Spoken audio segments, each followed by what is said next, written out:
there's still a lot of like kind of looking back at that moment and seeing if there was something else I could have done, but at the end of the day, it's knowing like I did the best that I could. Like I'm really proud of the fact that I landed on a straight leg and then was like, yeah, I'm gonna still try to compete. Let's see what happens. What's up, everyone? Victoria here with PopCulture.com, and today I am joined by Olympic medalist. We have Laurie Hernandez in the house. Hello, beautiful. How are you? I'm doing well. How are you? Good. That was quite an intro for a Wednesday, right? Oh my goodness, thank you. Well, listen, last year was such a doozy for everyone, and this year is kind of a new year. I feel like people are seeing the light at the end of the tunnel. How is your year going so far?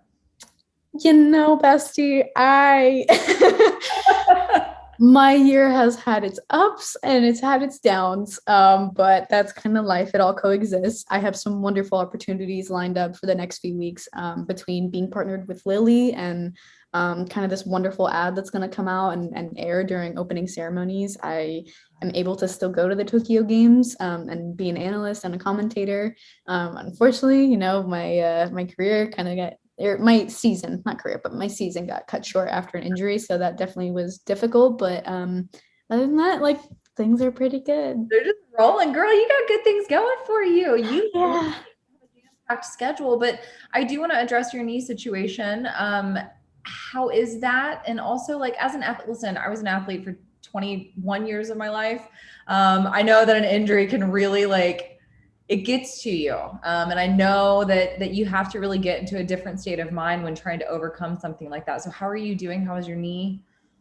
Um, I'm doing pretty well, hanging in there. Lots of physical therapy. I think there's still a lot of like kind of looking back at that moment and seeing if there was something else I could have done, but at the end of the day, it's knowing like I did the best that I could. Like I'm really proud of the fact that I landed on a straight leg and then was like, yeah, I'm gonna still try to compete. Let's see what happens. I Yeah, went to do and like, hit that routine. It was tough because like my surrounding muscles around that. I'm sure like when you hit trauma to an area, the muscles around it shut down. And so it was hard being on a 4-inch piece of wood or 4-inch beam, and telling my quad to fire. That was not a fun thing. I like muscle memory for moments like that, but here we are.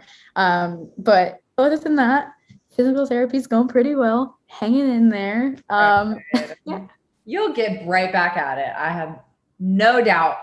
Now you did recently train with the Jonas Brothers. I did. Never thought I would say that in the same sentence. Just give it to me straight. Do they stand a chance at going pro or not? Going pro or like, living their best lives as people who flip?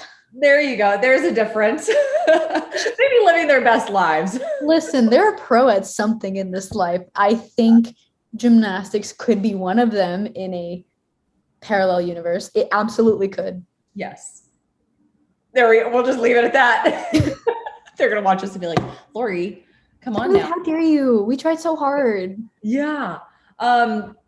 Well, listen, with that special coming up, you are now an analyst. So you're seeing, I feel like, things from a different side. You're now an analyst for the games this year.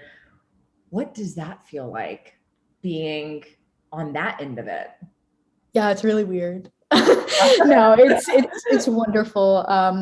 I think because it's so fresh, there's a lot of kind of getting used to quickly.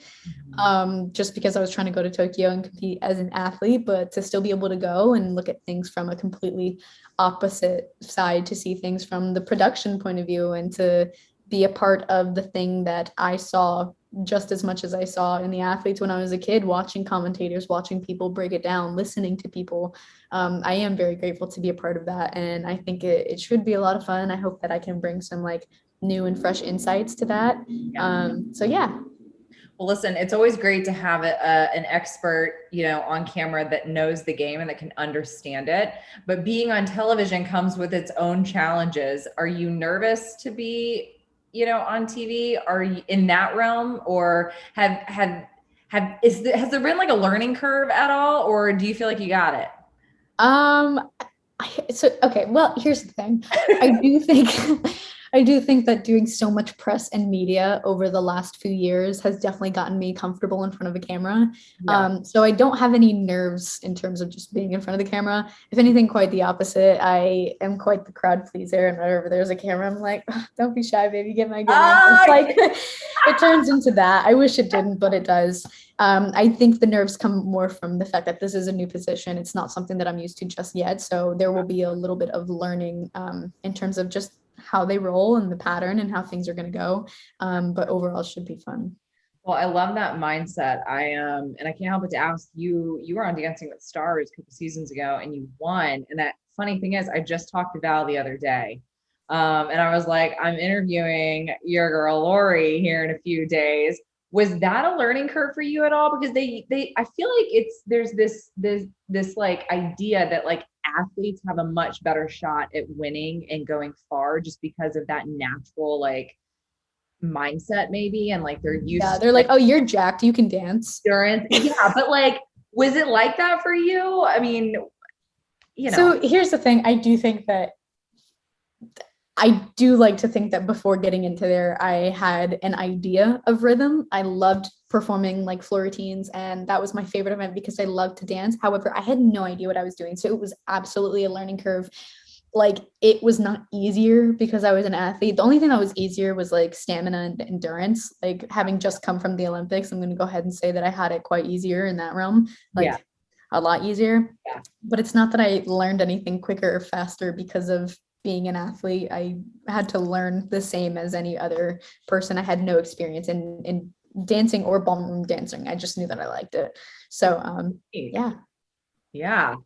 Well, listen, you partnered with Lily. You're going to be featured this year. What was that like for you? I went and read your like little bio on there, and I know that your father plays a huge role into your story. Kind of tell me maybe how big of an honor this is for you to be featured. Yeah, so there are 7 athletes that are partnered with Lily. I get to be one of them. It's all based on disease impacting either self or a loved one. And I'm really grateful to be able to be a part of that, specifically because my dad has type 2 diabetes, and I get to now talk about like just how great his journey's been, and watching him take care of himself when I was little and like prick his finger and talk about his blood sugar. I think that was really good representation for a kid who became a professional athlete. If there's something wrong, being like, okay, I need to do something about it. There's no reason to let it linger. I watched him, with type 2. I had my grandma type 1. So watching her take her insulin shots, I think that was definitely huge. But yeah, he's been so great, especially during the pandemic, like has been partnering with my mom to like completely like change their workout routine and like swap out the fridge and make healthier eating choices. And both of their excuses are like, oh, we just want to like be around for a while and see what you guys do, in reference to me and my siblings. So it's been really sweet to watch that. Oh, that's amazing. And I'm sure that they're just so proud of you. I cannot imagine watching your baby on screen and the Olympics and training, and now you're doing analyst work. I mean, there's just so much to be proud of. If you did not do gymnastics, let's say just in another university, you were not, an Olympic athlete, what would you have done? Like what path could you see yourself going down if this was not in the picture for you? So like not sports in general, or like in general. Yeah. Like if sports wasn't even like part of your realm, like is there another career path that you would have taken? Yeah, I'm kind of taking it up like upcoming. I want to go to college for like drama and acting. I love that. I find any form of entertainment hilarious and wonderful, and it just feels good to be a crowd pleaser. It's like, again, my favorite part of my floor routine was being able to connect with the crowd and perform. So whether that be through theater or music or dancing, preference is acting, but I also I love screenwriting. The idea of like executive producing something sounds like so much fun. The only problem is I have no idea what I'm doing, so I'm going to school for it. That's amazing. Congratulations. I was a theater minor, but I only did that because I felt like it was like, it went in correlation with broadcast. It was like, well, they kind of, You know what? I think that was a smart move. I think yeah, absolutely. Well, love that for you. Thank you. Well, congratulations. I'm excited. Hopefully one day I will see you on the big screen, or maybe being a director or, a screenwriter on a big film. So that's awesome. I want to do it all. So I hope so. Thank you. I was going to say, I'm sorry, really quick. One more question. Marvel, I saw, would you ever want to be like in the Marvel universe? Oh yeah, absolutely. I mean, I even if they just let me audition for something, like whether I get in or not is up to them, but like just like let me try, bestie. Like, at the end of the day, it's just the fact that like I grew up watching these superheroes, and as cheesy and as fictional as it is, they were so inspiring as part of like my own athletic career. And you ask any other athlete, their inspiration comes from somewhere, whether that be like anime or like watching other sports. And like for a lot of us, it is superheroes. We got Jordan Childs going to the Olympics, and she's got Spider-Man in her floor music. Like there's inspiration that's pulled from everywhere, and like that would just be a dream. I love that. Well, listen, thank you so much for your time today. I really appreciate it. And best of luck to you this year, everyone. For more on Laurie Hernandez and your other favorite celebrities, make sure you keep it right here at popculture.com.